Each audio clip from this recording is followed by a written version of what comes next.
It's crazy how much you just don't know. You know, Luma right now, if you go into the shop, it's probably packed out like crazy. Yeah, it's probably slammed right now. Insane line, and people don't dare get out. And you would think, man, these guys are on their way to become millionaires. People really do be thinking that we could potentially partner with a business in downtown, which is really what we wanted to do. Or we could set up and have guaranteed 1,000 people were going to be in front of us. We didn't really know if it was a great deal at the time. We knew nothing. I'm like figuring up how many people need to come through the shop and just get like a latte for us to like keep the doors open. And I remember having this like crisis, like we're going to go bankrupt. People like place an order for a bag and it takes like 3 hours. It was literally taking us 30 minutes per roast. You can't make any money off of that. With anyone starting a small business, there's a point where you really have to ignore the voice in your head that is like convincing you that the risk is too great. Internal battles all day. It did not stop. Team would have immediately just like quit. And it will run you into the ground. It'll lead to people not buying your product. We were 24 hours out. Nikki was like, hey, we need to get the lease signed before we had the loan. We've seen so much stuff happen. Stuff wasn't adding up. It was like blood in the water. I was like, we're doing this. Like, I don't care how long it takes. We're doing this. Luma got to succeed or they're coming from my house. The first thing that I really want to like get down to business on is you're opening your first coffee shop. You started off real small, right? Like what inspired that spark to say like, hey, we're ready to start? Tell me that story. Like tell me the story of like the beginnings of it, essentially. Wow, which beginning? I feel like it's like two phases of our business. There was like the pre-brick and mortar and then the like inception of Luma. Yeah. Which story are you Inception of Luma. Yeah. Dev, I feel like you're more natural to start it off. Well, I mean, I guess it started in 2013 whenever you and me and Robbie, Garrett, Israel all went on a trip to Nashville for the first time. And Robbie showed us around, like he called it the Holy Trinity. So it was the three like best coffee shops at the time of Nashville. And at the time it was this place called Crema, which is still open, thriving. They're all really open and thriving.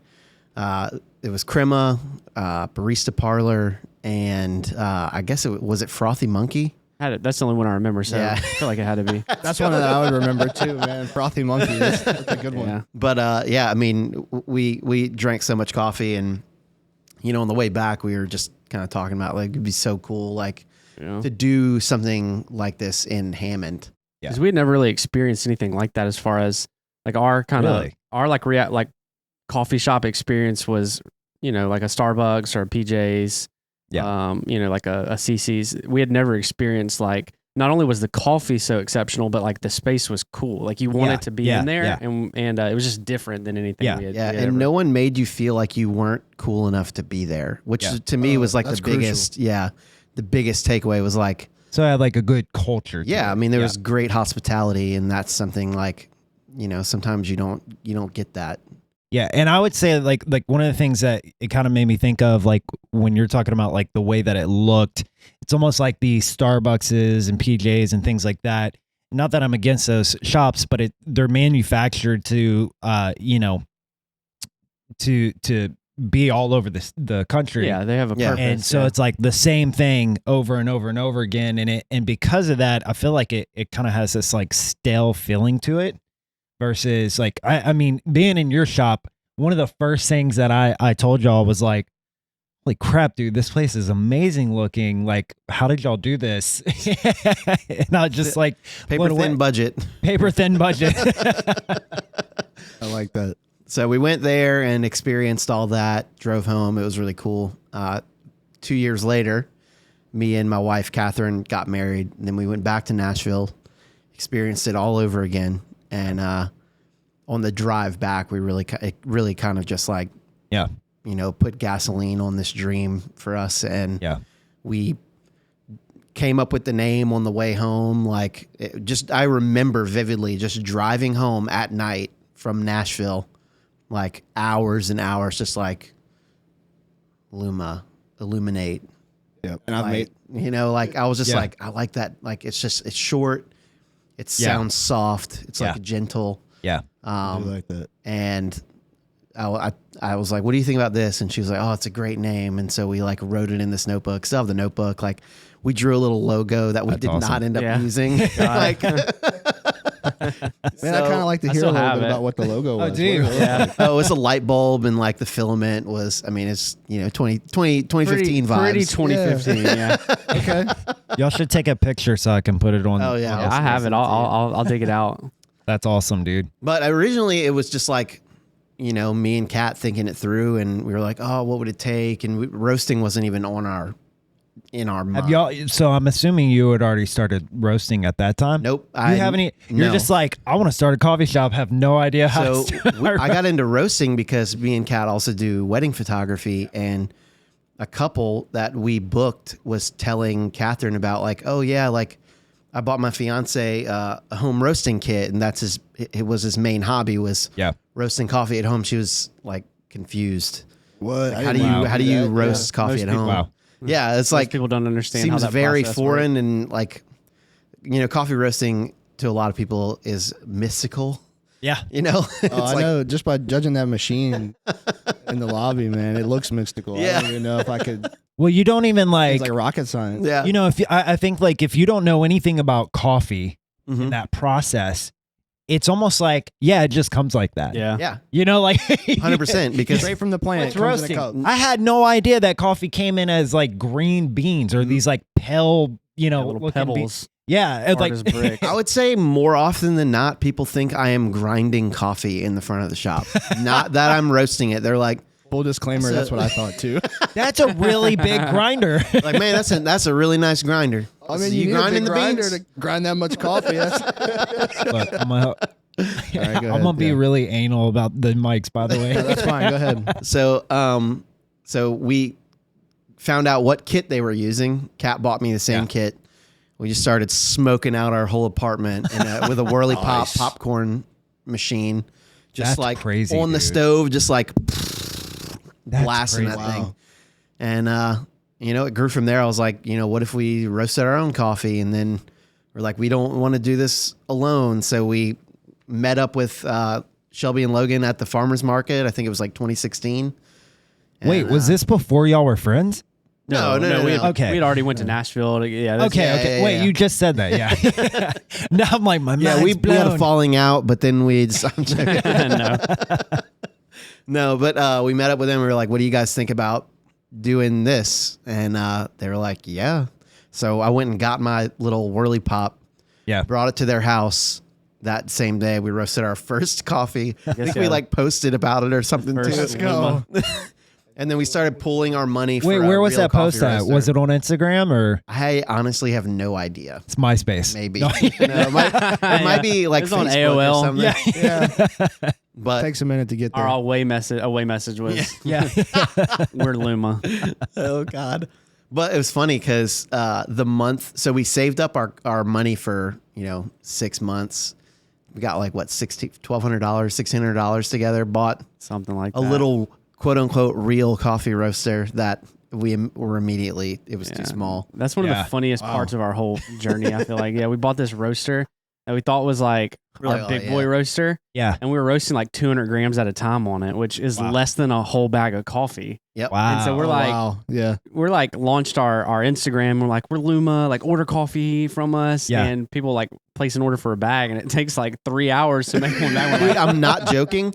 Was it And constant maintenance. You got probably have to watch it, I'm assuming. Oh, huh? dude, the whole time. Yeah. And it was like 15, 20 minutes per roast. And then the whole thing is we didn't know how to work it. So we were having to let it cool all the way down and then go all the way back up the temperature. Like it was literally taking us 30 minutes. it was per roast. insane. Wow.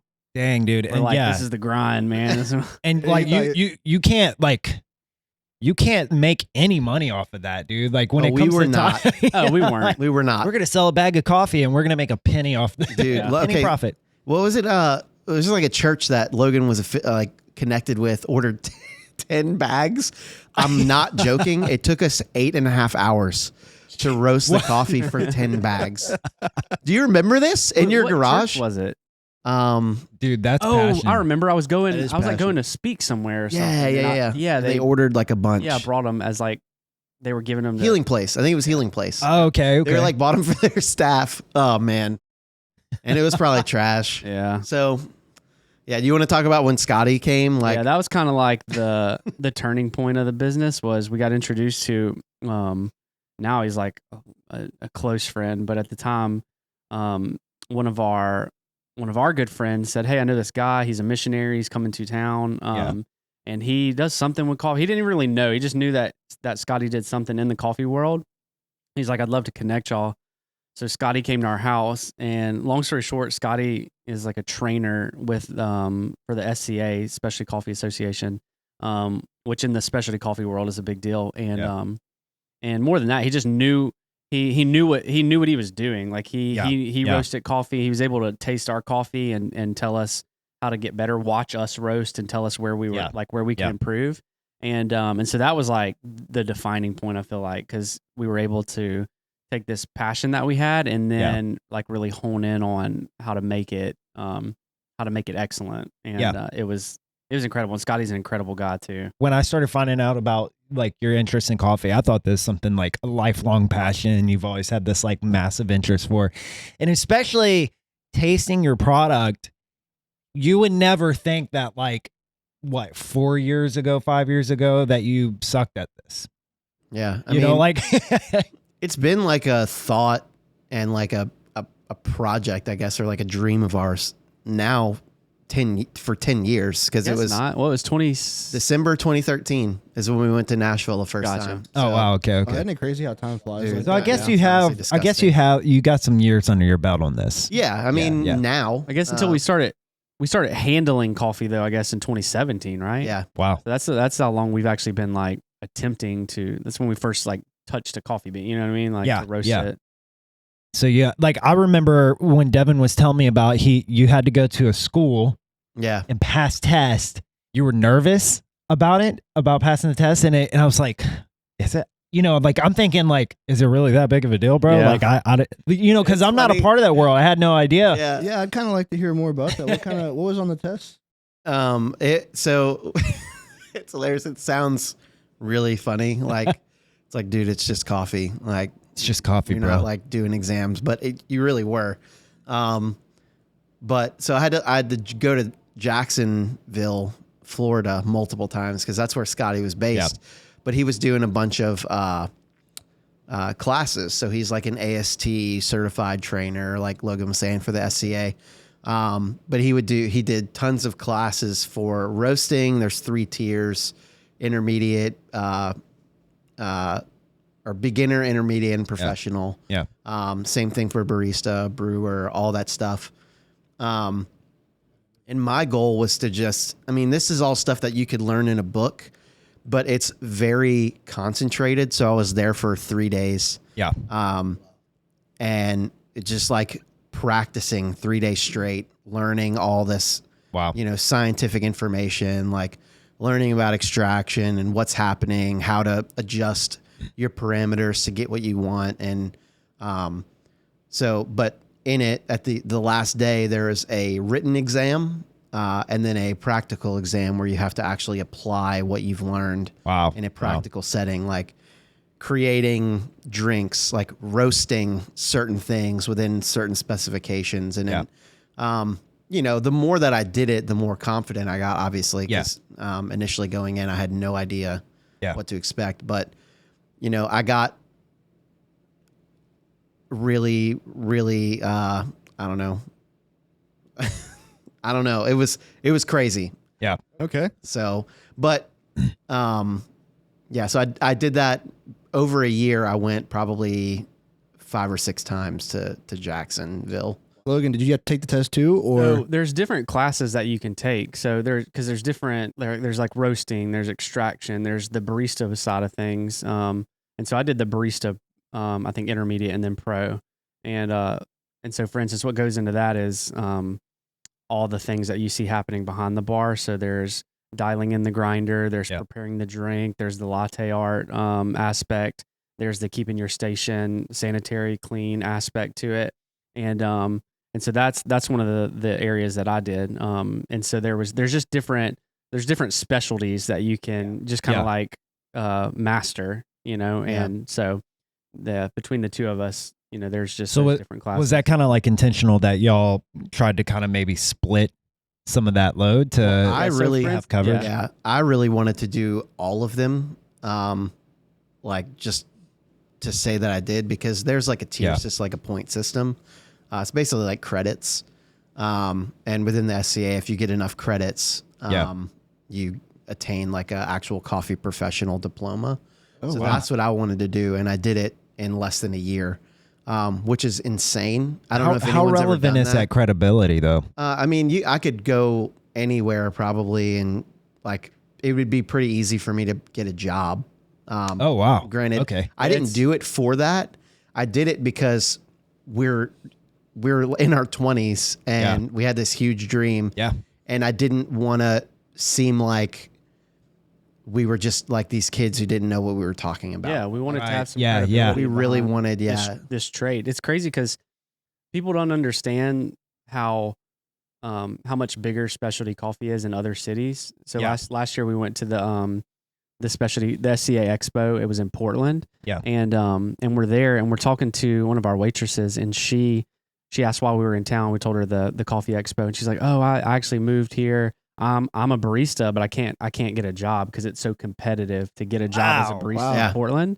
And so when he's talking about these classes and going places, it's like here people have no, like, it's like they don't even have a it's like a different paradigm, you know. Yeah, but Oh, without a you doubt. go to bigger cities, it's like, oh, it's actually a competitive profession. Yeah. Well, I would say too, like like me not really knowing that industry that much, I feel like more up north is where it gets more competitive. Well, even like you have these coffee meccas of the United States, like the Pacific Northwest, Seattle area, Portland, and then you have like New York City, where it's like literally every corner you go on, there's this amazing shop. Yeah. Yeah. Like just even on the East and West Coast, those two places are just phenomenal. And even like, you know, New Orleans being what it is, has some gems, like some really incredible shops. I believe in it. New Orleans. I believe it. And they're more opening up every year. Yeah. You know, I actually want to talk a little bit about that too, before we kind of get more involved into y'all's story. Like as far as the growth of these shops and the economy of it, and the difference between like some of the major brands that honestly, like I can't even drink them anymore. Like Folgers Coffee, Community Coffee. Like this is straight up trash. But in my opinion, shout out to Matt Siraj, good dude. He actually is a really nice guy. He's the owner of Community. I actually did a cupping with him with Scotty. Okay. And with our coffee, and it was like really cool because like he's like royalty around here. But it's funny because like I had these like preconceived notions about Community and like what their minds. And I'm not saying that there aren't people on the Community team that are just solely driven by profit. Yeah. But Matt himself is like, he really wants to do good for like the specialty industry. And he tried to get Community into the specialty industry in the 90s, he was telling me. And he's just like, they just didn't want to do it. He's like, he went out of town and they sold his roaster out from under him and stuff. Like, dude, man. he's like, but he's such a good dude. Like, yeah, their coffee's not great, but they're doing great things. Yeah. Yeah. So yeah. funny. I mean, it's not really to step on those toes. Look, there's a place, and I will say, like the older clientele, generations, dude. Like, absolutely. I mean, they're making a lot of money for a reason. Yeah. yeah. I mean, well, I think part of it is branding. Yeah. And that's something that I definitely want to get into with y'all as far as your branding goes. But like that, in my opinion, that is the hugest part of their success is branding, because when you have an older generation, you know, they say you can't teach an old dog new tricks, right? Like when you get used to something and you step into it, it's like you're already sold. It's kind of like the PC Mac competition where like, I'm gonna be honest, like I think that like Mac has some good products, right? Like the iPhone is pretty competitive. You have their new M2, M3 chips that are coming out that are actually pretty impressive. But their branding is what has made like when you talk to somebody, like, I mean, majority of their customer base are like, they're bragging about their hard drive size, which is minuscule at that point. Like, oh yeah, it's got like 128 gigs. It's fast. I'm like, what? Like you don't know anything about this. And so, but it's because the power of their branding and how they sold it. And you got all these people convinced. How can you convince somebody out of that, right? Yeah. And I would say like sometimes experience, but even that, like I've seen people even like some of the older generation like try your coffee and then be like, nah, community for me. Yeah, I'm all about the community. I think there's something to be said about like tradition. Yeah. And I think especially in Louisiana, the culture is driven so much by tradition. Yeah. It's like, this is something like, you know, my wife's grandfather, community lover. He loves our coffee too. Yeah. But like, he's not coming to Hammond to buy our coffee. Nope. Yeah. He goes to the grocery store, picks up his bag of community dark roast and makes it like, it's literally, you can Where is see he through from? it. He's from LaPlace. LaPlace. Okay. But even my grandpa, like, I mean, there's so many. And there's a lot of misconceptions too. I don't know if we're getting off topic, but a lot of that generation thinks the darker their coffee is, the more like caffeine it has, like the stronger it is, and it's the opposite. Bro, I used to think I just found that I used to out, think too. that, you know, Yeah. until Devin. So, Opened my eyes. yeah. Stronger. I need to wake up. Well, even, like, and Like, oh, then you need this like light roasted, like yeah. tea, like, you know, it's gonna have like a higher caffeine 'Cause content. I think there's so much more that goes into what they're getting out of what they're drinking than we realize, because they've been drinking that their entire lives. It's a And comfort. so it's like, you know, I'm trying to think of something that Probably not as practical, but you do because it's Yeah. comfort. Yeah, probably a lot of things. but it's like, you know, there's so many memories tied to that taste, that smell, that user experience, right? Yeah. So The all of that ease. kind of is coming up whenever they're doing that. So it's hard to get somebody to break away, but I feel like this newer, you know, younger people are more apt to try new things and to make those things their tradition. Yeah. Yeah. You know, Mardi Gras matcha, baby. Yeah. You know? No, I think that's Mardi Gras awesome mama. though too, you know, because it's like you have this vision to kind of drive that market into like having this awareness of that, like, hey, we're starting new traditions essentially. And I feel that in the culture of your shop, which is really powerful because it's not just a place to get my favorite coffee. Like, and I'm not just saying that because you're here. Like, I tell everybody that, dude, Luma has blown my mind. I love it. And I'm not saying there aren't other good coffee brands out there, because there absolutely is. And here's the thing. The thing that I want to say is, like, we're not trying to convert people away from drinking community. Like, there's a place for everything. Like, there's so many different coffees. We have like 8 or 9 different coffees on bar. I'm not drinking the same one every day. Yeah. I'm trying different things. I'm trying new things. Yeah. And That's 'cause there's you a have a love place for for it. your nostalgia, and then there's a place for new experiences. And that's what really we're trying to do, is show people that there's other stuff out there. Don't be so limited, or don't be so held back by your tradition from finding new experiences. Yeah. That's a great take on that, man. I like that. But yeah, so that's, I mean, ultimately we are a business and we do have to make money. So we hope that you do buy our coffee, but there's things out there. Like, whenever I go to Kat's grandpa's house and he's like, does anybody want coffee? I will drink the coffee that he is making, because I want to connect with what he is connecting with. Yeah. Wow. You know, If community is all that there is available, I will drink it because I love coffee regardless. Yeah. But I definitely won't enjoy it as much. And honestly, like, my mind has been skewed because I'll be like, this isn't Luma. Like, forget this. No, but I mean, like, I've had Houndstooth coffee, which is excellent coffee in my opinion. I can't find my hat. I have a hat. I need to replace it with a Luma hat though. Got you, dog. Got 'em We in the about to put an order in. Let's go. Speaking of hats, I love that hat, dude. We're about to do some Freaking blue sick. Lumos just like this. Dude, Yeah. okay, well, I'm in. But yeah, like, so I actually we'll talk about your branding a little bit more once we kind of get into the fact of the shop. I do want to kind of bring up a little bit of a story. So this is funny because this was when Devin was living in the Airstream in the backyard or whatever. Yeah. And which was really cool. It was a cool experience it was at a the good time time. because, you know, I got to know Devin a little bit more. However, like, I was pastoring at the time. Y'all were working at the church. So neither one of us were really ever home. In the but midst our of kids were the COVID. same age. Yeah, in the midst of COVID. But our kids were the same age. We had kids at the same time, like what, a month or two apart. Wow. And so that was really cool seeing the kids play together. But I remember one day specifically, I was like, all right, I'm gonna make some coffee. And I think I might have had some Luma at the time. I could be wrong. And I like, it's crazy. Like when you go from like a coffee that is a specialty coffee versus like community, I used to measure like one full spoon, like not a teaspoon, like a bigger spoon per cup.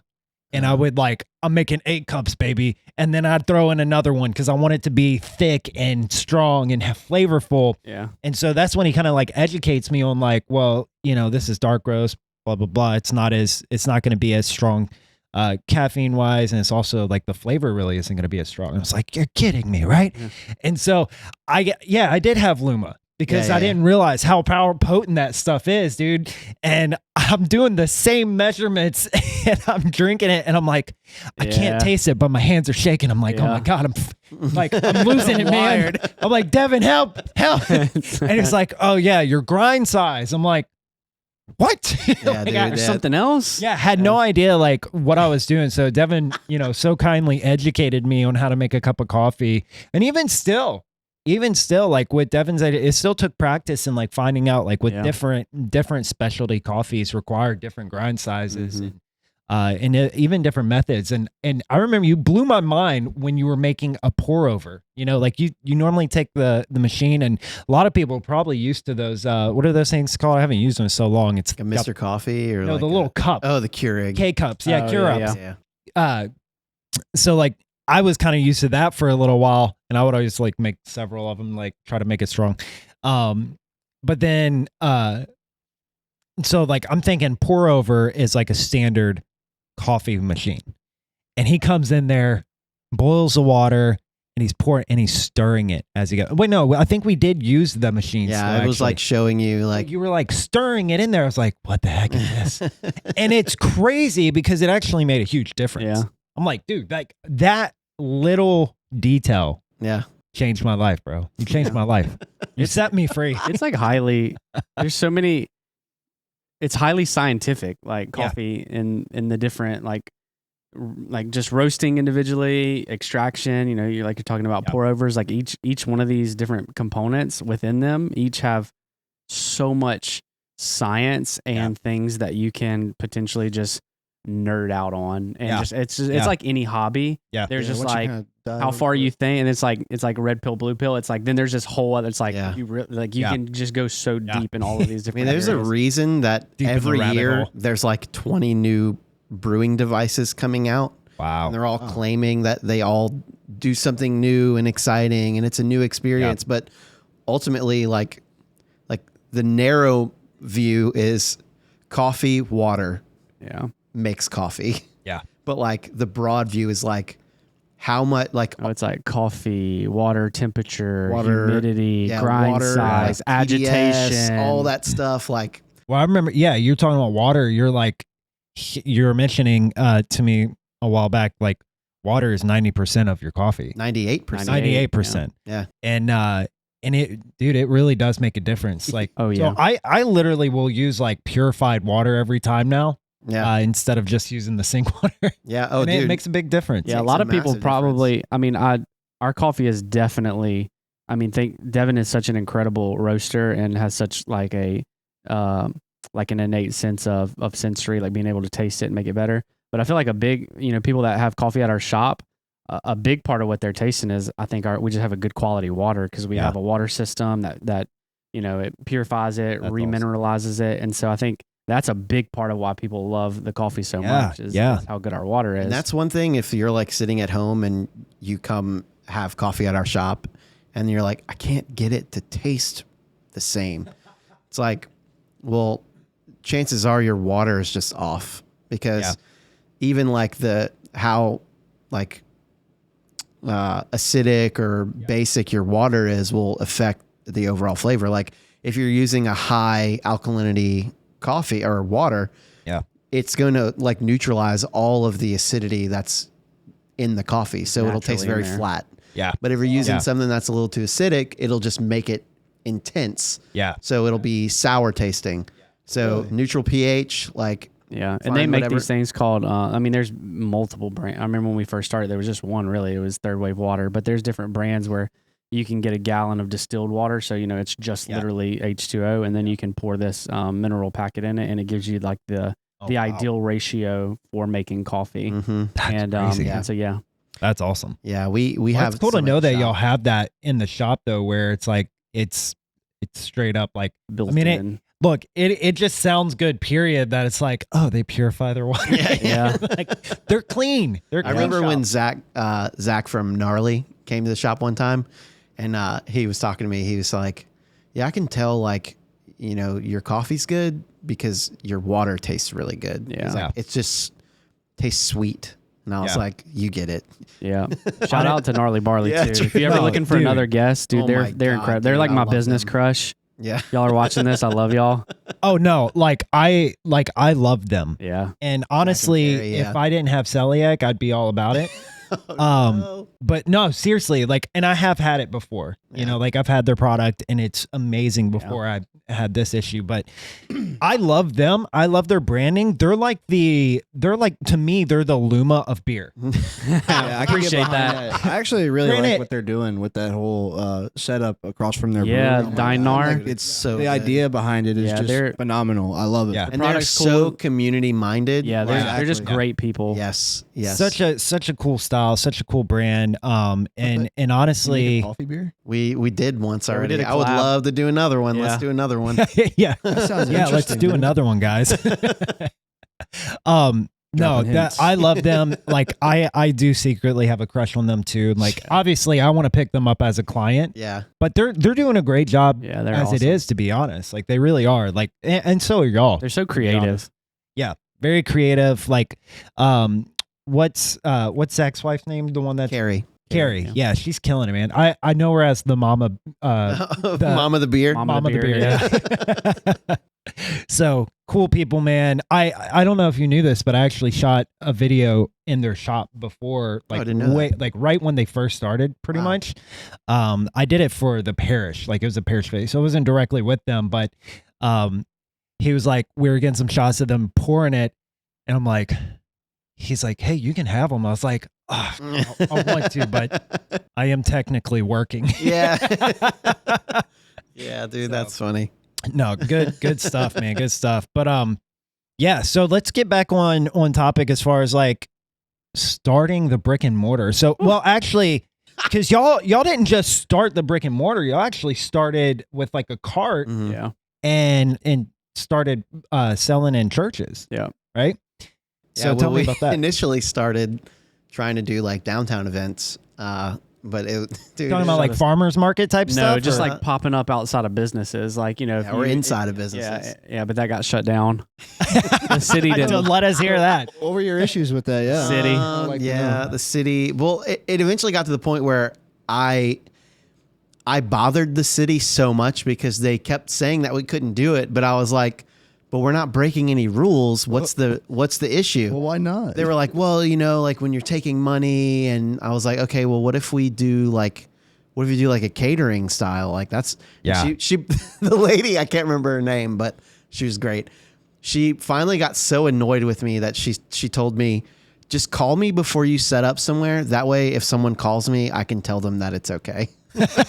I love And it. Yeah, we're aware. Persistence is key, man. I mean, that's what I'm learning. I was from like, that. no one's That's gonna what I heard. stop me from trying to do this. Like trying to make our town better. Dude, heck Like yeah. I was like, I'm gonna unless I'm breaking the law, I'm not gonna take no for an answer. Can't stop this, won't stop this, Yeah. bro. No, dude, that charges me up. Like that's what I'm all about too. Like I wanna like in my own personal ventures, like I want to take it by storm, dude. Like Yeah. I want to see a change. And it's not just a change. And that's what I love about small businesses. It's like, you look at the economy right now. It's horrible. And I want to Yeah. get on the topic of that too, as far as like how the economy affects your business, things like that. But like inflation is insane right Yeah. now.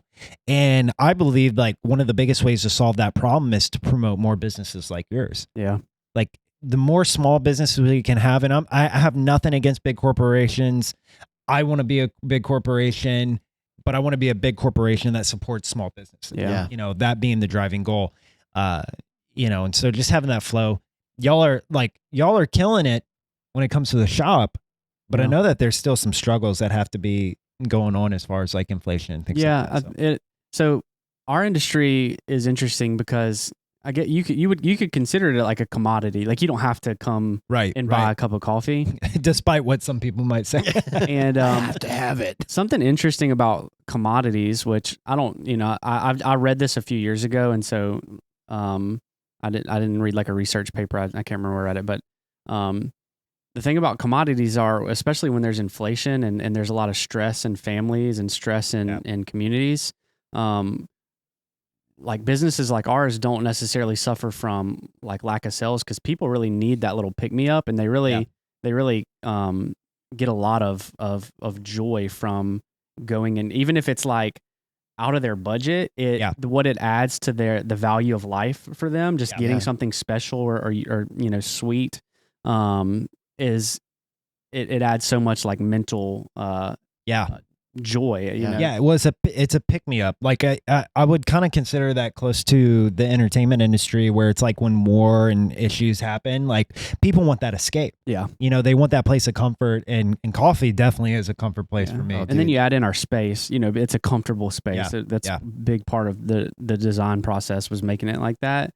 On that side of things, the inflation hasn't really affected it, but on like the cost side of things, we definitely feel the grocery cost. Oh heck, the cost of goods. That's substantial. And then you start that just changes your margins completely. Then it starts getting into profit margins, and then then you start looking at, all right, what about price increases and things like that, and so but it's fun. It's fun from like a business side to figure those things out. Yeah. You walk a shout out to Logan, because he's the one who really walks that line. I'm just like roasting coffee. It's funny because you were talking about earlier, like what was the like incentive for both of y'all to take different classes, and I think we do really good at like we do co-own together, and that's like a whole nother topic in itself. And but I think a big part of being successful co-owners is just like knowing your lane. And being able to stay in it and communicate and, and be able to walk that line and figure those things out.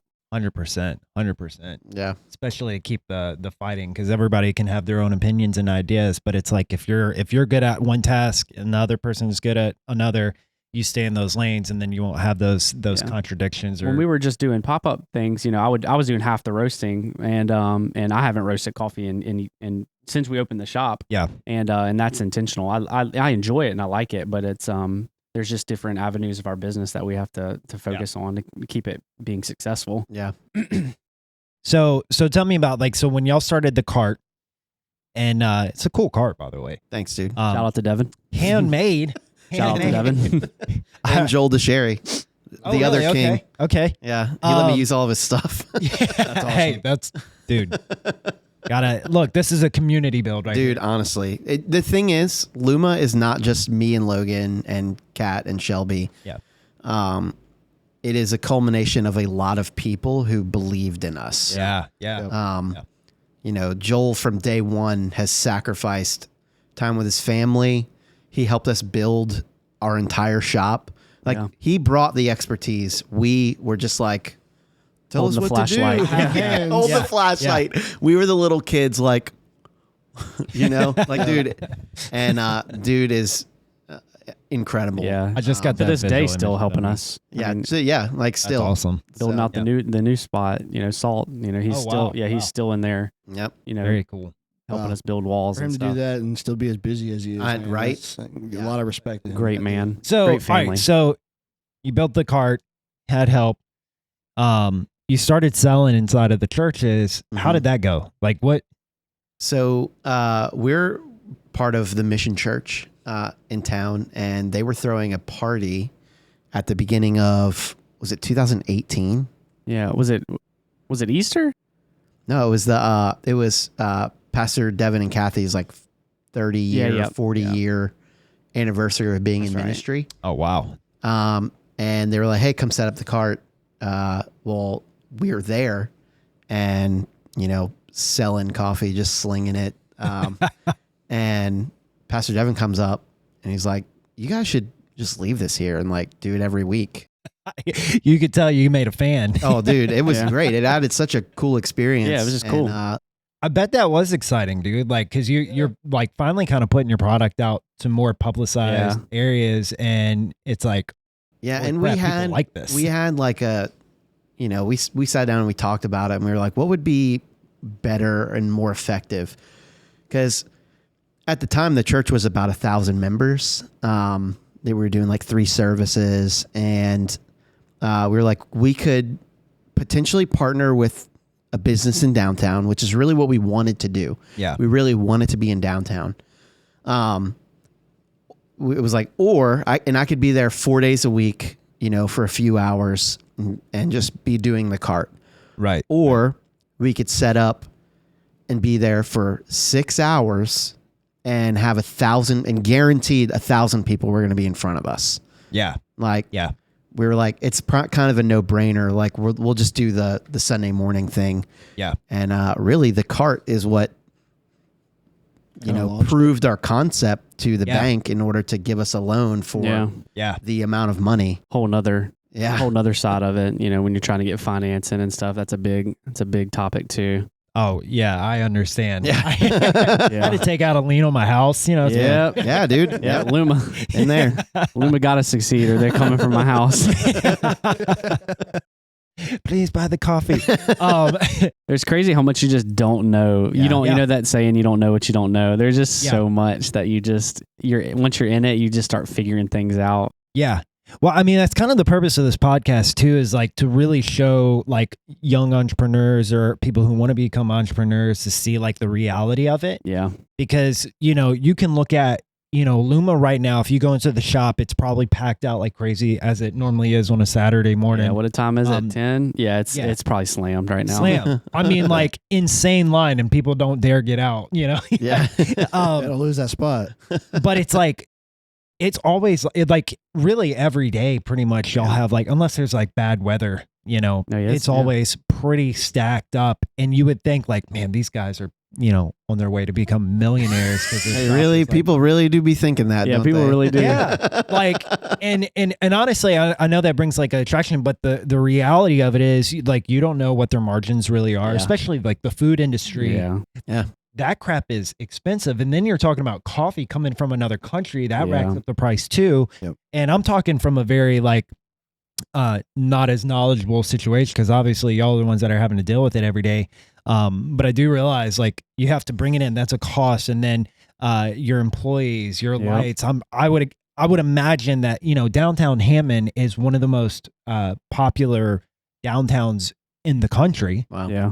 Yeah. Oh yeah. It's rated. Yeah. It won an award. Yeah. Last year, or the year before. Yeah. It's like the 3rd top one or something like that, or maybe even higher. I don't remember that, man. Me either, but pretty impressive. Main Street. It was like Main Street America Award. It won last year, or the year before. I mean, it's a really cool downtown. Yeah, it is. It's a really cool downtown, and especially because they have a lot of like shops like yours where it's just got this like vibe to it, where even like some of the clothing shops where it's cool, and you can tell it's like millennial owned, or even some Gen Z owned, and it just has like a cool vibe where you go to our neighboring town and it's based off of like antiques, and not my thing. It is a lot of people's things, and I know it's pretty popular for that, but downtown's awesome. In saying that, I would imagine your rent is astronomical. I mean, what is astronomical? What's your thought of like, how much would you say?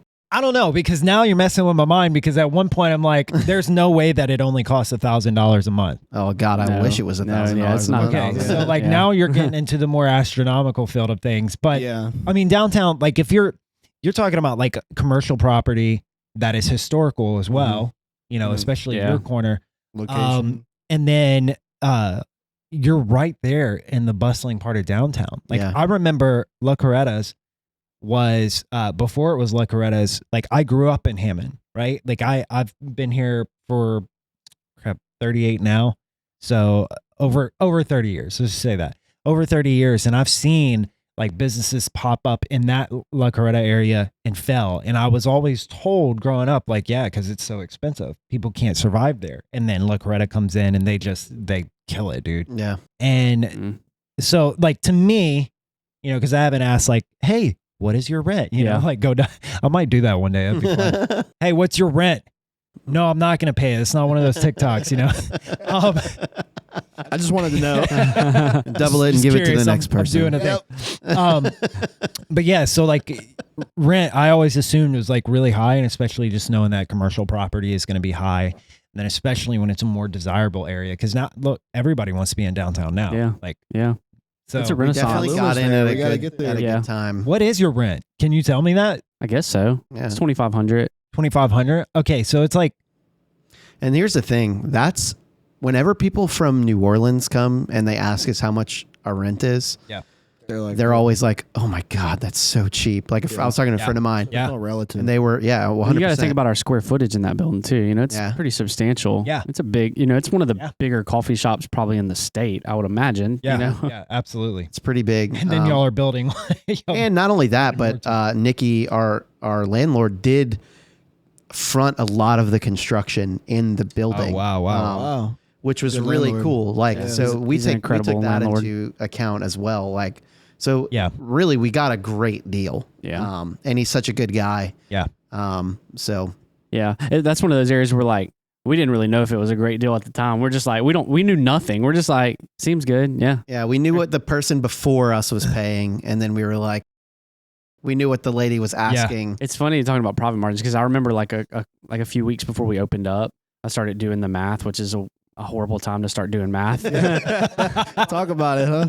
And let me just double check these real quick. So I'm like figuring up how many people need to come through the shop and just get like a latte for us to like keep the doors open. And I remember having this like crisis, like we're gonna go bankrupt. There's no way. There's no way this many people. They're gonna take my house. I remember saying this to one of my friends, like, there's no way this many people are gonna come through the doors.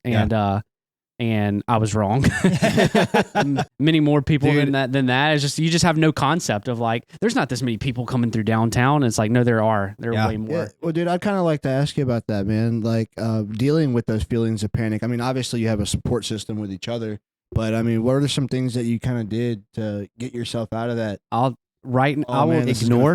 Ignore the hardest thing. No, I'll tell you exactly. This is one of the reasons that I feel like our partnership works so well is I am the like pessimist. Like I'm the one that sees all the issues. Say more of a realist. Golden retriever. Yeah, I would say a realist. Like I'm the one that's like, what if this goes wrong? What if this goes wrong? What if this goes wrong? Because those things can potentially go wrong. Yeah, if they can, they will generally. And I feel like Catherine and Devin, definitely Catherine, but Devin too are more like the what if this goes right? What if this goes right? What if this goes right? And so that's kind of like when I'm on the brink, and I feel like we have like a yin and yang. I feel like they definitely have their moments too, but for the most part, it's like it's just kind of like balancing each other out, and that's one of the areas where I'm like, man, it's got to be hard for people that don't. And obviously, there's like give and take. It's like you are splitting, the business side 50-50.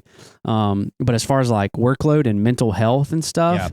It's if you have the right, I'm sure there are probably more partnerships that go wrong than go right.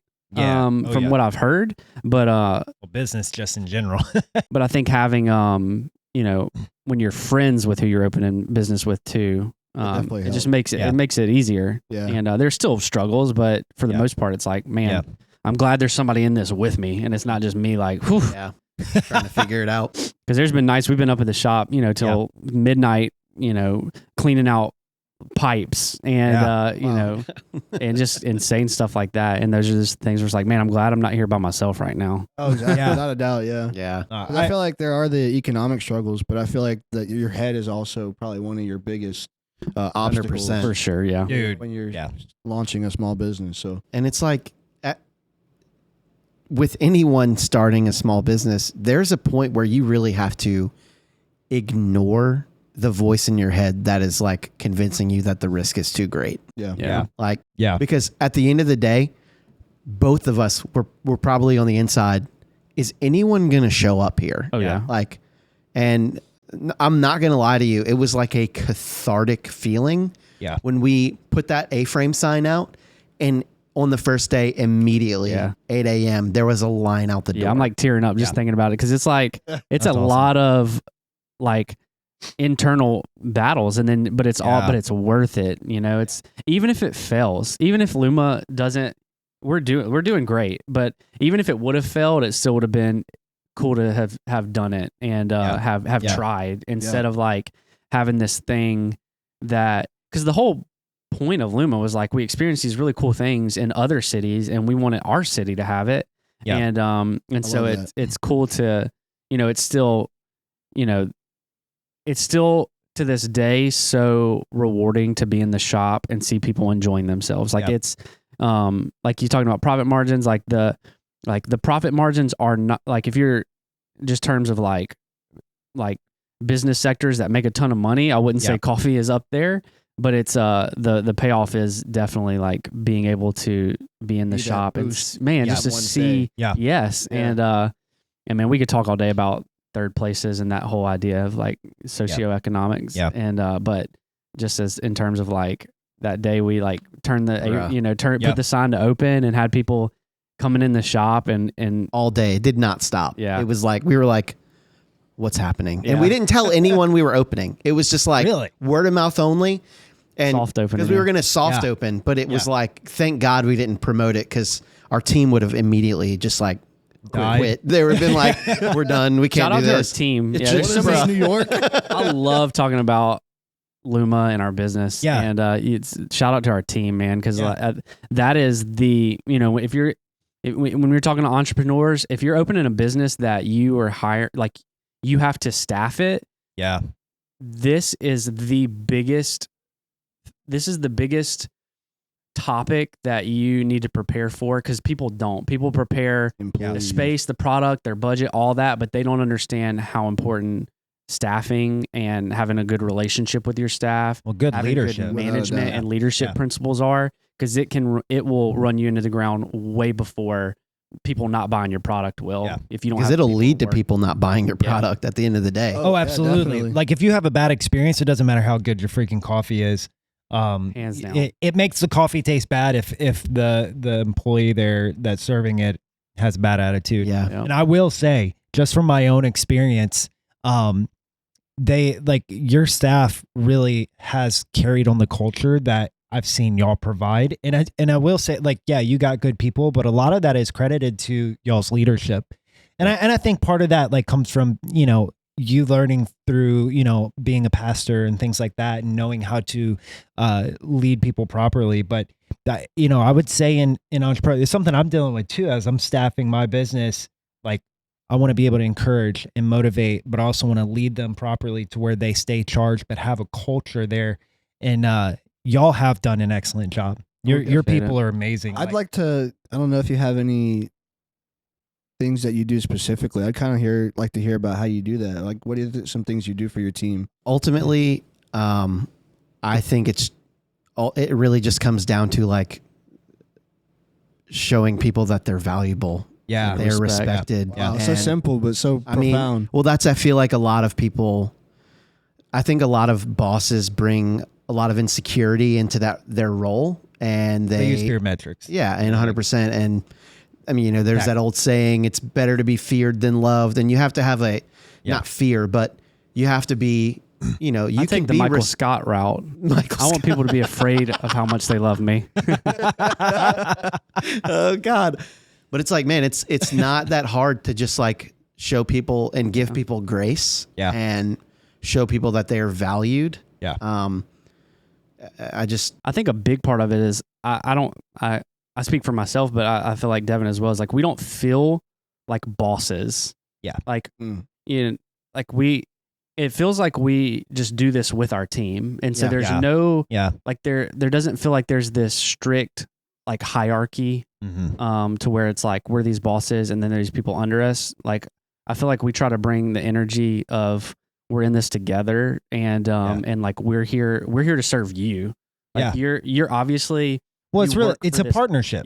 Like if you really break it, and this is something I've been believing since I was a teenager working, is like, okay, I'm hired by an employee, and this is old Gen Xing, and that's why you see things like quiet quitting happening, and they're like, screw these people. Like they're just sick and tired of it because they're tired of being disrespected as if they're some kind of peasant. I love that word, by the way. Like there's some kind of peasant, and like they owe, like I'm paying you $10-15 an hour and you're supposed to, like, no, you're paying for essentially a service over what they're doing. And so if they're providing, and look, if it doesn't work out, it doesn't work out. It's the same thing as any consumer, like, hey, I don't like this product, I'm not buying it anymore. But it's, I agree, like what y'all are saying is it's awesome, and that's refreshing, because I feel like that's going to be like part of the new wave. And I hope, like, even this podcast, hearing y'all say stuff like that, it's like really that inspiration of what expectations should be like as employmentship goes forward. Is to say, like, I am valuable. Like, this is a partnership, not a enslavement, because people treat that, and that's part of the old issues with the way businesses were ran, is that, okay, I'm going to pay them by the hour and I'm going to get out of them as much as possible. I'm going to try to get all that money worth, instead of, like, my daughter, she works over at Sonic. Shout out to Sonic Sucking, by the way. She works for any sponsorships. Yeah, no. If Sonic tries to sponsor, screw you. Like, I hate you. What if they offer like a meal? I don't care. Money's not worth it. Hey, that's what I'm talking about, baby. Talking some like, mozzarella sticks, though. But y'all feel free to sponsor. Look, I'd rather be a millionaire by providing a good product to a majority of people than like having one quick payday on something I don't believe in. And I think it really comes down to a perspective shift, because, I've had bosses where, they thought that they were doing me a favor because they were providing me with a job. Yeah. And it's a perspective shift for us, because we've had those bosses and we don't want to be those bosses. Oh, and so the team is the driving force behind what makes the shop great. Yeah. Because I'm not in the shop every second of every day. Like, the team is really what makes it and drives it forward. Yeah. And so we are honored to have them as a part of our team. Yeah. Like, dude, I'll say, kind of going back on what we were talking about as far as that culture, it's like when I go there and y'all aren't there, it still feels like y'all are there. Yeah. Which is a beautiful thing. Yeah. Like, you can't throw money at that. No, that takes like real mentorship, leadership. Yeah. And like, you actually like just leading the way of like being positive and encouraging and giving value to them. So like, bravo. I love it. Yeah. If anybody were to come and like say, hey, you can do, like, what do you feel like you do well as a business, and come and speak on that? I feel like the only thing that I feel like we are qualified in this area, it would be how to manage a team and how to respect a team. Yeah. I think a beautiful example of that is we've been like incredibly blessed, where we've had a really good retention, as far as our team. Yeah. And but we earlier on, we had to let somebody go, and just because of culture issues. And through that process, that was a learning process. But even afterwards, them being able to come back to us and say, like, thank you, like, seeing you operate as bosses, like, really taught me so much. And even though it ended like that, they were still able to take so much value of being a part of our team and turning it around and really using their time with us as going forward, and being like, man, I learned so much. So the overall experience was a positive. Yeah. And like, she's like, now I compare every job that I have after this to like you guys, and it's hard. And so we don't say that, pridefully, but it's just so important to us. That's a good benchmark, man. Be proud of that. Yeah. Because not everybody, you don't hear that feedback a lot. And no, to hear you that, don't. I think, is very important. So, yeah. No, I think that's great. Like, that kind of reminds me of something I actually like to talk about a lot, is like not burning any bridges, even with people that, like, old school would think they're beneath you. It's like, don't ever burn a bridge, even with your enemies, right? No. Like, because you never know when that could be a benefit to you. Yeah.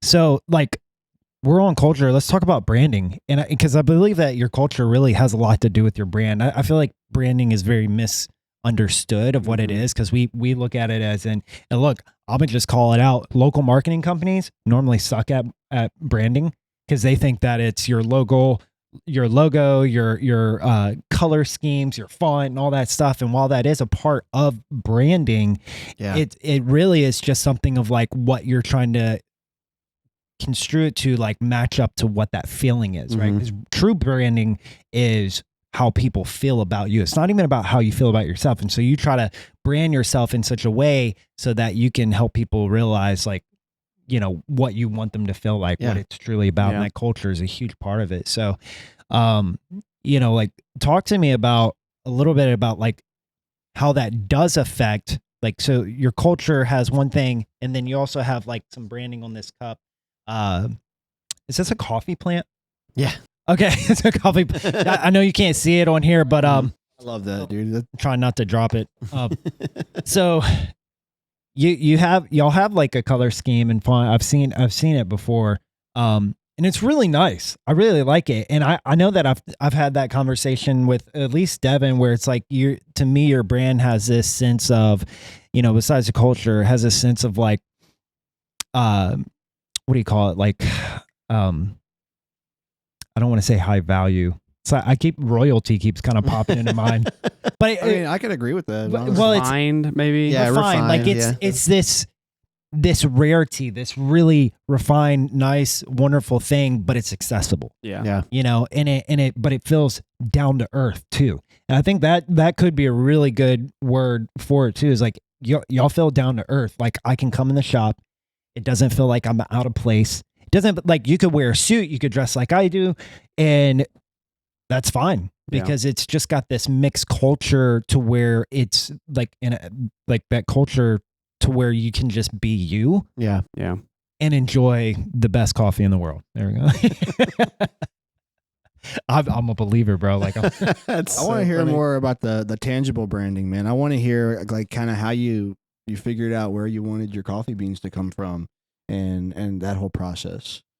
I mean, really, like, I'm sure it was a lot of trying different things, and it always is. Yeah, It's consistently, like, you know, through the lifetime talking about of our the product. Yeah, the actual coffee beans in themselves. Yeah. Like, I mean, how did you land on where are your coffee beans from? tons of places. Yeah, this is a big part of that. I feel like the business that is cool to talk about, because a lot of people don't understand that it's like we don't get them from one place. We get them from multiple countries, and those even change. Yeah. Constantly. Wow. Really? Yeah. Wow. Okay. So yeah, I'm coming with an outsider perspective. Yeah. I'm not So, like, we have, Oh, that's a good question. we've had multiple Ethiopian coffees on bar. Yeah. And they're constantly changing, because, you know, the thing that a lot of people don't realize is that coffee is a seasonal product. Yeah. It's a plant. Yeah.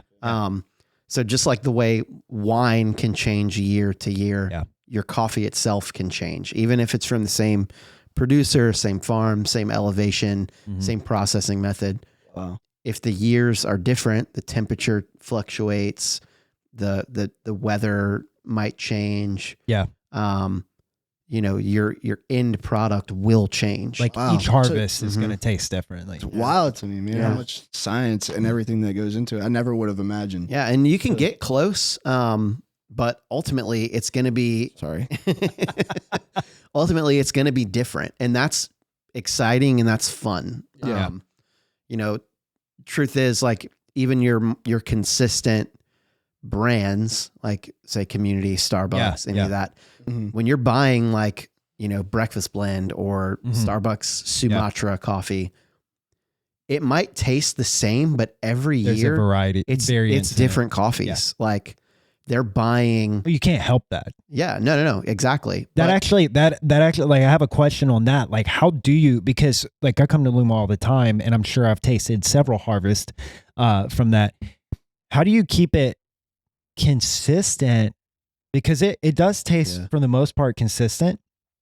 But how do you, like, without it, I know there's variance in it, but I don't notice that really. Yeah. And there is variance. And I think part of it is just, it's always good. And again, not saying that from a prideful aspect, but if you tasted it and then the next day it was like not very good, you would notice that much more than it tastes good. And then a month later, it's like, wow, it tastes good still. Yeah, it's like you don't notice that as much, but just the flavor is good. And it comes down to really using, so, like, say for our Rex blend, we've cycled through multiple different, because it's 40% of Ethiopian natural, 60% of a washed Guatemala.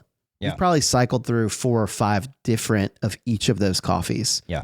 But maintaining similar characteristics of each, keeping the varietal, the type of coffee, where it's from, the processing method, all of that stuff's the same. Yeah. You'll retain a lot of the same attributes. Yeah. So it'll always taste similar. Yeah. But not always exactly the same. But yeah, like we do micro adjustments in the roasting and stuff like that to kind of bring different things out or get it closer. Right. But at the end of the day, it really comes down to like dialing in, making sure the extraction is good. Yeah. Because when it tastes balanced, you will notice that it tastes balanced. Yeah. If it tastes out of balance, you will notice. And it'll be like, this doesn't taste right. I don't know what this is, but something's off. Yeah. Dude, I think coffee, like if we have any like coffee lover viewers, they're going to eat the crap out of this or either like, or just hate on it. Yeah. Let us know in the comments below. I did want to, I know that you were asking a specific question. We kind of got off, but about the branding and that. Yeah. Is one of the things that we did is we hired, they were our graphic designer, but also had ventured into brand strategy. Yeah. And so, especially when you have a partnership, when you have multiple ideas, that was, I mean, one of the best investments that we made. There's two of the things I could say probably were the best things that we did as a company, and that was hiring Marissa, our interior designer, and hiring Ale, our brand strategist. And those two things are. Who is it? Ale? Ale. Her Instagram is Ale Now Design. Yeah. Awesome. Yeah. And where's she? Is she from around here? So she's located in Madison, Mississippi. She's from Peru, though. We're trying to get her to relocate to Hammond, though. Truly. Oh my God, I would love it so much. Like, just the first thing, we sat down, we had our first meeting with her. This is back in 2020. Yeah. She sends us this video of breakdown of like the 3 directions that we could have gone with our branding. That's awesome. And very thorough. We get on a Google whatever. Google Meet. Yeah. Or whatever it was at the time. I don't remember. But I literally said, okay, first of all, you need to raise your prices. I was like, the value that she was providing us for what she was charging us, it was like, you need to charge more. Like it was so excellent. It was incredible. So professional.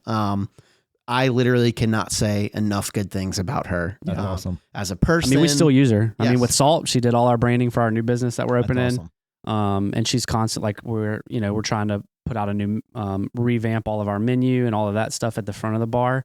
She's working on that currently. And so y'all need to hand me that contact because I get so many people that want me to do things like that. Like that's not what my business does. We focus on video. Yeah. She's awesome. Very professional, like just professional. Like I might have to hire her. She's organized. You'll never think to yourself that wasn't worth it. Yeah. It is 100% worth whatever. Yeah, no, I agree. I mean, people, and a lot of times too, like when I say small business, it's really like that micro business, that startup where people have this idea, they're excited and they have no idea what goes into it. And really the like maturity level it takes to grind through a lot of the hard chips of starting a business. And they just like, I'm going to do it. I'm going to do it myself. Yeah. Like, well, you're doing a really bad job at it, you know? And there's this very specific word that if you're not using it, then you should just get out of entrepreneurship. It's called leverage. Yeah. Leverage out the things that you're not good at. It is, I say this all the time. You're spending more money not hiring that person and doing it yourself because your time should be worth more value than what it costs what it costs you to hire them to do it. Yeah.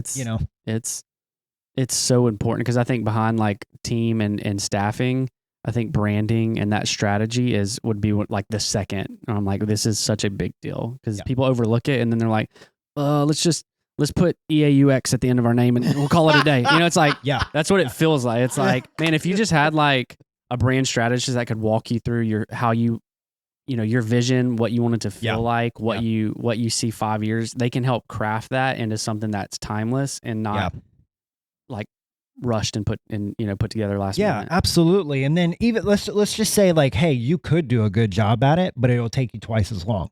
Yeah. Like I love your branding. I love the feel, the style, and it's still like it has that like refined, beautiful feeling to it, but still grounded and accessible. So she really knows how to communicate your vision. Yeah. Like, we wanted something that was refined but felt approachable. Yeah. Classic, something that people timeless. could really connect with. And just on so many occasions, she's just nailed it literally every time. I will say to any of the viewers, if you're looking to start a business, entrepreneurship, never overlook your branding. It is one of the most crucial things. You could have the best product in the world, but if people don't connect with it on that branding level, that doesn't mean you go out and spend insane amount of money. Like, there are very talented people that are at that level that you can afford, for sure. It just might take a little more extra work from you, but don't get glamorized by the big buildings and things like that. There are talented people that can do it at an affordable price and help you grow your brand. I would never go past that. Never look past that. Yeah. Huge. Because then your branding allows your product to shine. Yeah. Yeah. Otherwise, it's like, putting it in a dark alleyway, hoping somebody notices it. Mm-hmm. Yeah. And then, and could it grow? Sure. Like, somebody walks in and like, the best coffee in the world. And the thing about doing it yourself is like, what you get when you work with somebody like Ale or like yourself is you have this idea, and everything Ale has done for us has been better than what we dreamed in our head. You know what I mean? And so it's like they're able to take something that you even think that you understand or know, like this idea or this vision, and make it visible beyond your you can't even conceptualize it. It's just like, wow, this is so much better than I even could have thought. Yeah. And you just can't do it yourself. Like, it's you cannot get there mentally. Yeah. you're not that's not your expertise. And so then you have an expert, and it's like, oh wow, I didn't even know what was possible. Yeah. Yep. Dude, even like, so we do video. I'm not a photographer. People are like, it's the same thing. I'm like, it is not the same thing, dude. Because my focus is more off of movement. Like, framing's important, lighting's important, but movement is one of our biggest considerations too. It's like, how are we going to capture this dynamic movement? How are we going to capture, there's a lot of the very similar things. And I know a lot of people can do both, but I just don't have the mindset when it comes to photography. So I'm like, I'm hiring a photographer for our stuff. All right. So let's get into one of like an exciting thing for me, and we'll wrap up the show here in a little bit. I'm going to ask you a question after this, and that I think is going to be interesting. But let's talk about your coffee. The one in particular. So you have your regular coffee, the Rex, right? Which is very good. And, it's got a really smooth flavor to it, but something that's kind of blown my mind, and and I know it's not for everybody, right? It comes in a little gold baggie, which I think is very clever, because it's just like, I want the gold one. Like, and it just kind of gives me this feeling like I'm willing to pay more for that because it's pretty, but it's called the Whoosh Whoosh, which is kind of like this absurd name, but it draws me to it because it's like, I have to experience whatever the heck that is. That is so weird. Definitely sounds exotic. So Whoosh Whoosh, it's a varietal of coffee. So you have, two main species of coffee itself. Okay. You have Robusta, which grows very easily, kind of like a weed. It puts out a lot of coffee cherries, a lot of fruit, but it does. I would have never thought putting kind of like weed, right? Like a weed. I mean, like weed. That a weed. Got a coffee you brew, man. No, it grows like very, very fast. But it does not have even close the like flavor profile that coffee, Cafe Arabica, like Arabica coffee. Okay, you see it on the bag, like so. But Arabica has tons of subspecies. You have Caturra, Catuai, Pink Bourbon, Yellow Bourbon, Gesha, all these like subspecies. And then Whoosh Whoosh is one of them. Wow. So it's just like, and all of them have like attributes that they bring to the table, like certain things that you can expect out of those certain subspecies. Like Gesha was one that blew up, and it got popular because it's tea-like. Like you brew it, and it tastes very similar to a high-end tea. Really? So like not a ton of body. It's very like kind of watery, delicate floral flavors. Wow. But now I'm gonna come try it now. Yeah, it's cool. But the whoosh whoosh that we have, we got it through Kefa Coffee Importers. It was a 90-point scoring, which is a very high score for a green coffee. But I mean, it was one of the more expensive coffees that we've bought. But it's a 96-hour dry, so it's a natural. Typically, natural coffees are dried in the cherry over weeks. Yeah. They dried the whole thing in 96 hours. So what you'll get from a lot of naturals is like a maybe high fermentation kind of flavor, dark berry notes, cooked fruit, all that kind of stuff.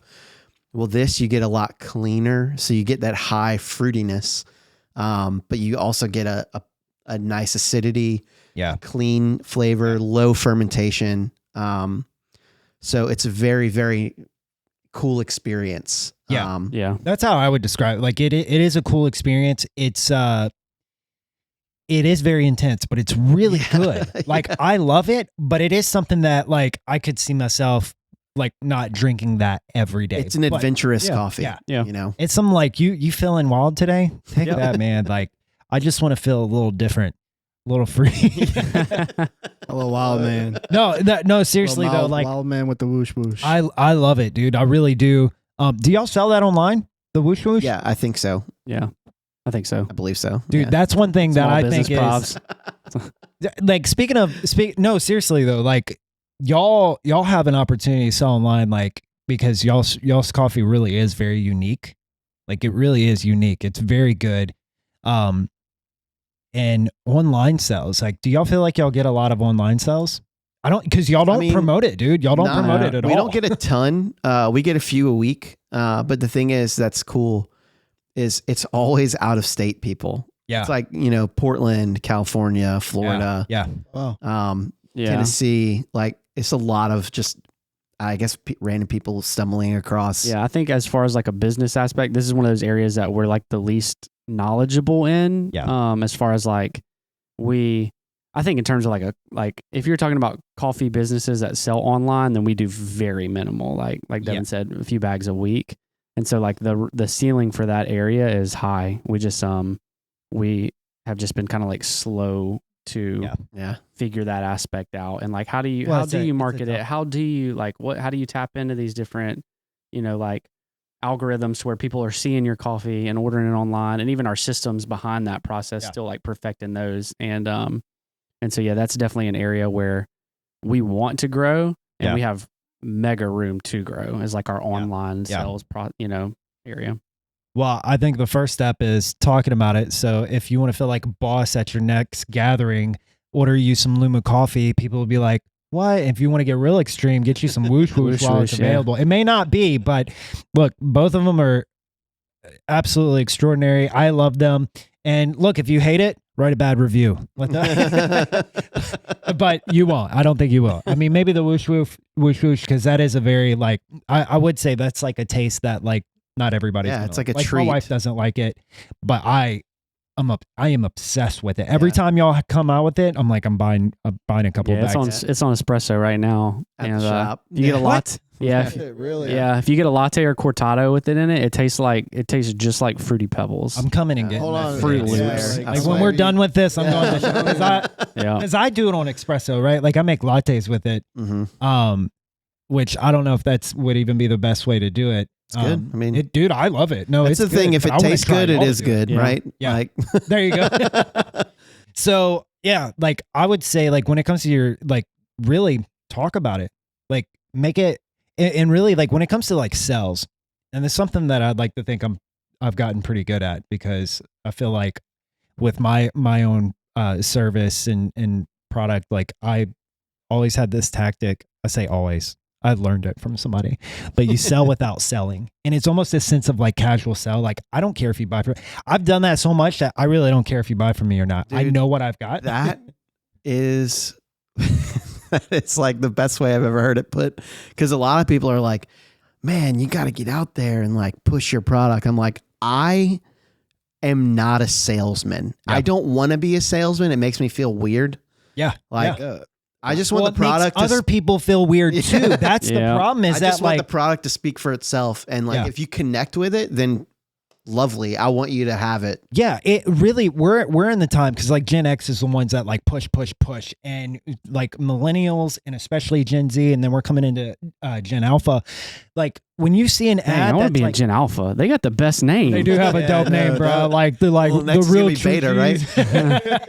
Dang. But Gen X was a very pushy, salesy kind of thing. And at a time it worked, but it was really all based off of manipulation. Yeah. Now we're in generations where we're get out of my face because I know you're trying to just take my money. And that's where skimflation and things come in. It's shown the true colors of the past generations of this is a smart business. Snake oil. And no, seriously though, exactly. We've gotten to a place where it's oh, that's the savvy business mindset. But really, if you want to sell big, if you want to do it right, make your price consumable.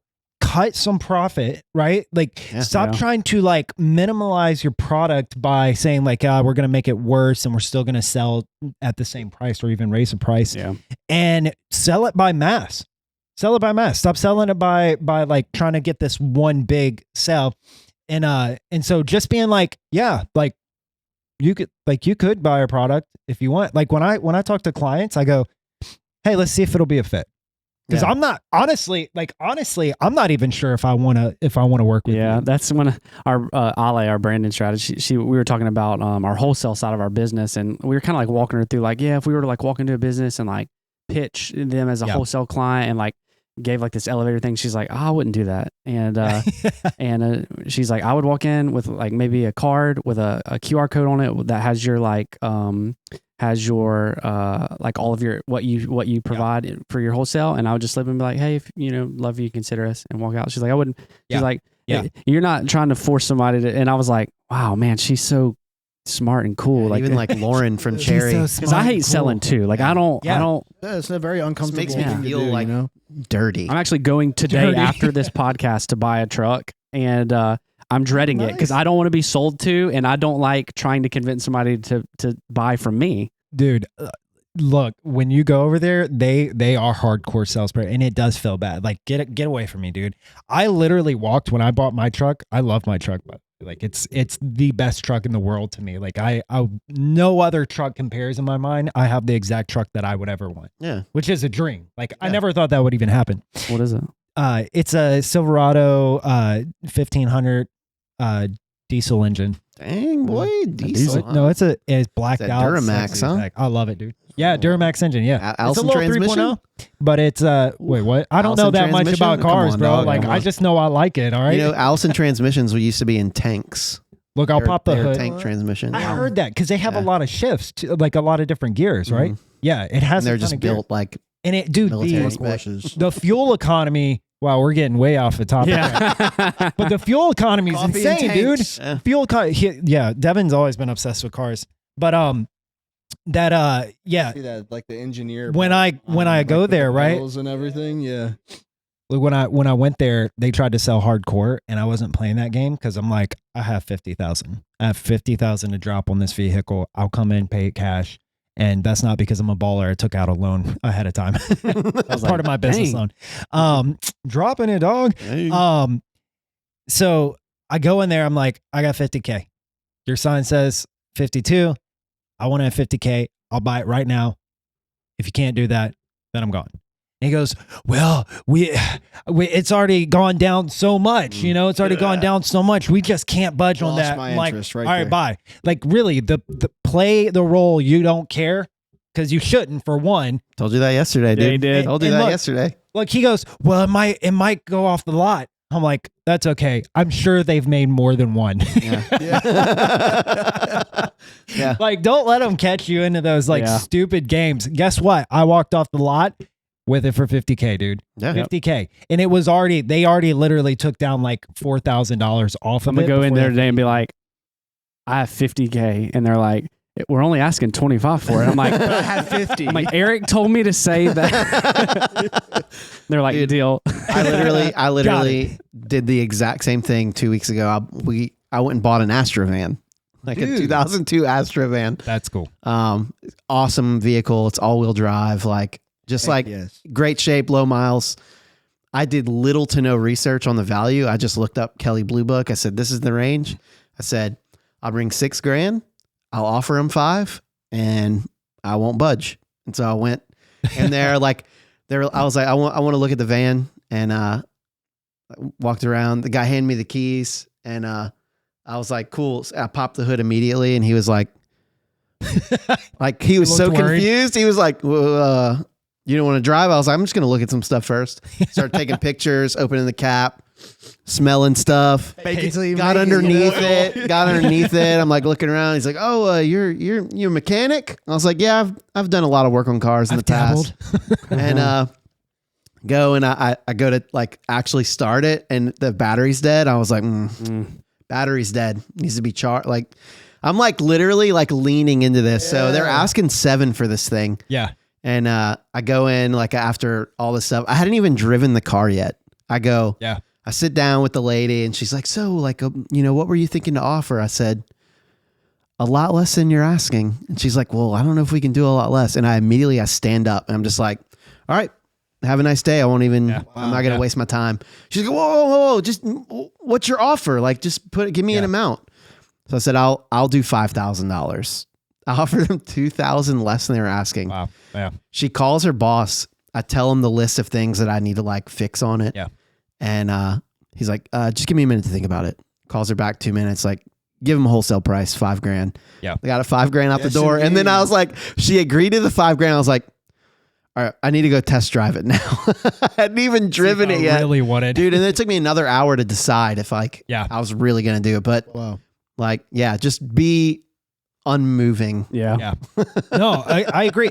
Like I tell all my clients this too, like even when we're filming, because there's always like that nerve that happens, like just don't care so much. Yeah. Like I'm not saying be careless. I'm not saying don't consider other people and things like that. But like we have to stop being so emotionally involved in business things or things that like really don't make a difference. It's like when we're filming somebody, it's like, don't worry. If you mess up, who cares? We're going to cut it out anyways. Yeah. Like we're going to edit that. Like that's what that's for. Yeah.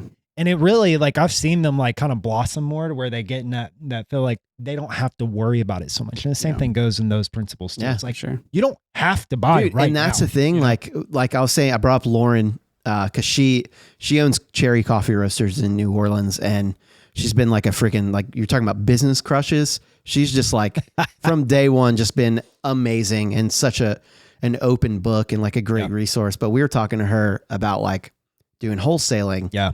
And because they've just been crushing it with wholesale. Yeah. And her biggest advice was just cup with people. Just sit down. Yeah. Let them taste what you're offering compared to what they're using. And 9 times, she's like, it works. Exactly. Yeah. You don't have to be a salesman. If you have a good product, it sells itself. Absolutely. All right. So we're going to close out the show. I have one question, but before I get to that, I want to say one thing. I don't know why, just looking at Devin, I feel like in a different life, he would be like an indie filmmaker. I just see that. Yep. Definitely. So, all right. Last question for the both of you guys. What was the most terrifying thing that you went through in this venture of like starting Luma, and then how did you overcome it? Go. I know what mine is. Okay, you start. You want me to start? Yeah. Mine was signing the lease before we had the loan. Oof. Yeah, that's a big one. Yeah. We were 24 hours terrifying. Out, and Nikki was like, "Hey, we need to get the lease signed." Our realtor was like, "Hey, we need to get it." And the guy, it was a Saturday. And we were supposed to, say it's your problem Sunday, now? we were supposed to find out Monday if the loan was approved. Wow. And we had already come up with the equity injection and stuff like that. Yeah. And but the guy, it was like unofficially official. Yeah, he was like, I can't tell you that you got it. 5-year lease. Yeah. Yeah. And he was like, I can't tell you that you got the loan, but we never like not approved one. But we're like, we've seen so much stuff happen. Yeah. We're like, anything can that will. So me and Logan are just sitting there, like standing over the phone because it's a DocuSign, and we're just like, all right, we're gonna do it. Terrifying. We're gonna do it, and we friggin' signed the lease. Yeah. And then thank God the loan got approved. But that was we were sweating for that 24 hours. Like, I would imagine. Yeah. That anticipation of waiting for it to go through. Yeah. Yeah. All right. What you got, man? Mine's like kind of 2-part. This is like a crazy, but so we had been operating the cart for like a few years. And when we went to our to put our business plan together to present to the bank for a loan, the person who was advising us on our business plan was like, all right, just going to need to like get your books together and, put that in there. And she was like, you do have books, right? And I literally, I had no what does concept of that. Yeah. She's like, and so I just lied. I was like, yeah, of course. And we walked out of that meeting. I went and bought QuickBooks, and then I, no lie, for a week spent probably over 40 hours collectively. Yeah. Back logging 3 years worth of transactions into QuickBooks. Holy crap, dude, that's a nightmare. Wow. To have like this, to have a picture of what our business was doing financially to where I could give it to the bank. And so that was like my like baptism into, wow, there's like a lot of businessy sides of running a business that we don't know. And that I have had to learn, like budgeting and business and, cash flow and stuff like that. It was like, oh, okay. Yeah. You have to like have books and manage your expenses and stuff like that. And so, that was like, oh wow, there's a lot of stuff we don't know. That was like the scariest the light part bulb. It was like, oh wow, this is going to like, somebody's going to have to learn to do all this. So. I guess it'll be me. Somebody. Oh, of course we have books.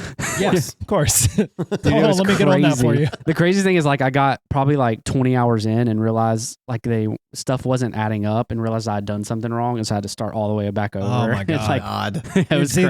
that's where leverage comes in hand for me, because like that stuff terrifies me. There's no way. Like, I'm not saying I can't do it, but the amount of time it would take me to do it, like it took you like 40 hours collectively. That would take me like 6 months collectively. Dude, but it was like at that point, it was like stuff was happening. It was like blood in the water. I was like, you have I don't do care that, how long it takes. Yeah. We're doing this. Like I'm figuring this crap out. However many YouTube videos I have to watch, however many articles I have to read, we're figuring this out because like this is a make or break. There's a business at the end of this. And so I'm doing whatever it takes right now. And it was very uncomfortable and took a lot of effort, but Luma exists now, and we did it, and it paid off. It was a week of my life, and now, and that's all it was. Yeah, I love that you say it was a week of my life. Like that's really inspiring, and anyone who's starting a business, there's a lot of parts that can be very terrifying, but at the same time, it's extremely rewarding. Don't be afraid to look up YouTube videos, man. Like the education is out there. Ask for advice. People that are doing it well. Yeah, mentorship is a huge thing. Like, find somebody, even if it's just a mentor online. There's plenty of people that like are willing to teach for free online to help guide you through this stuff. I mean, I've learned a lot about business from other successful people online, but I've also made sure to surround myself around people to help guide me. So I'm, keep me from making stupid mistakes, essentially. Well, mistakes are inevitable too. Don't forget that. So they are, but you can definitely like, you can learn from other people's mistakes before you have to make your you will make mistakes. Oh, I'm not going to do that. You can make less mistakes. Exactly. Or worse mistakes, you know? So Devin, Logan, thank y'all so much for being on the show. I really enjoyed it. I love your product. Again, go buy some Luma coffee online. And if you're in the downtown Hammond area, be sure to stop by, say hi to them. You'll see them every once in a while. Oh my God. Wait, hold on. No, one more thing. I'm sorry. I know Logan's looking like crap. We got to go, but there's no way we cannot talk about salted caramel. Okay. Oh gosh. We need to hear that story about how Logan. We can tell Devin, it until my wife gets here to pick me up. Okay. Yeah. Devin, tell us what happened. And also I want to know why the heck we're not like creating merch, drinks off of this. Yeah, dude. Like seriously, why are we not talking about this on social media? This is huge to me. I think it's hilarious. And then Devin just comes out with this salted caramel as a side joke. He's so good at like I think he undermines how clever that really funny and clever is. that is. Yeah. I know. I agree. I'm not to be rude, but I'm like, you freaking idiot. Stop, like, do it, man. Do it. That's one of those things. Like, does it fit the brand? I don't. It is hilarious, and I love that I can laugh about it because it happened to me. Yeah. Like, but so the story is, we were in the shop. There's a guy who's coming in, making some people uncomfortable. So I asked him to step outside so we could have a conversation. It was not the first time that we'd had a conversation with this guy. And this is like one of those things where, we appreciate people's business, but if somebody's like Well, he was only getting water, so that's true. Yeah, but it could be anybody. Like you could be spending, hundreds of dollars. But if you make our team feel uncomfortable, like I would rather my team feel safe than make 100%, money. 100%. So I stepped outside with him, and I told him that he was not allowed back in the shop. That I would go get his stuff, but he was not welcome, and that if he came back, we would call the police. And I went to open the side door to walk inside, and he went to walk inside as well. And I put my hand up and said, "No, you're not welcome back." Yeah.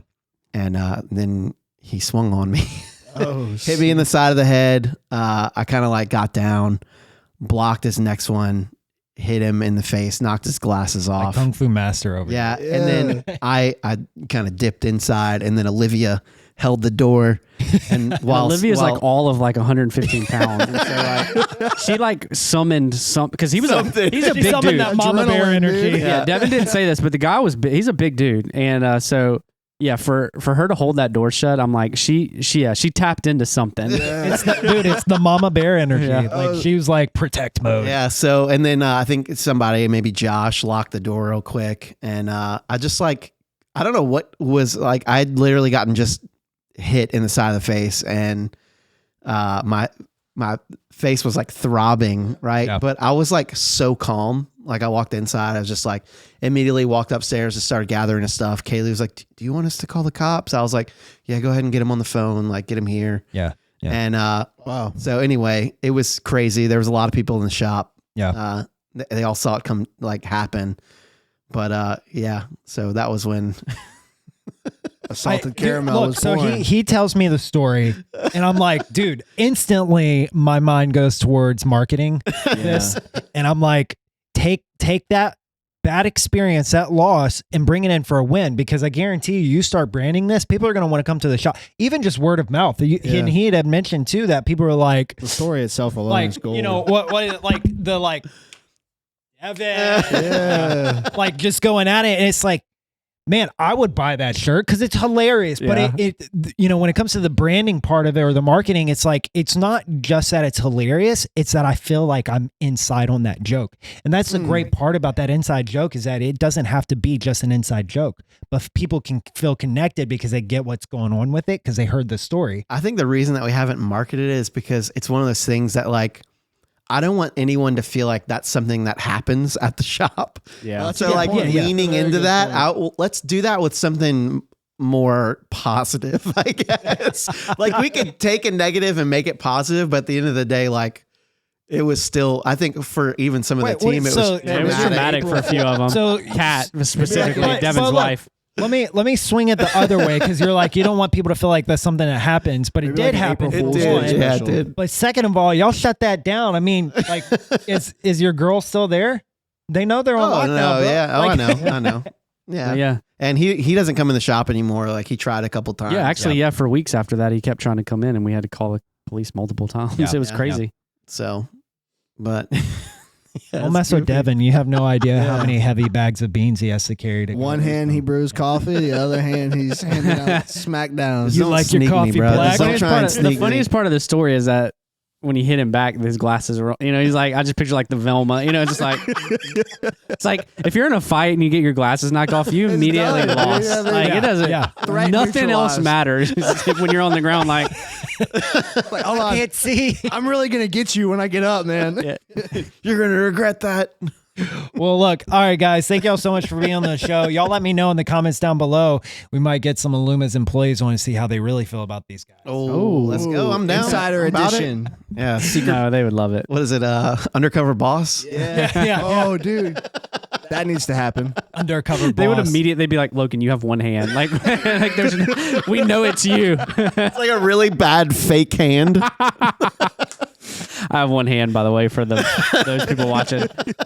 Look, if you enjoyed the show, be sure to leave us a like, comment down below. We'd love to connect with you guys. Let us know what entrepreneur experience you might be on, or even if you're considering it. And let us know, too, if you end up ordering some of Luma's coffee, we'd like to know what your thoughts are on it and how you liked it. Thank you. Go get some whoosh whoosh.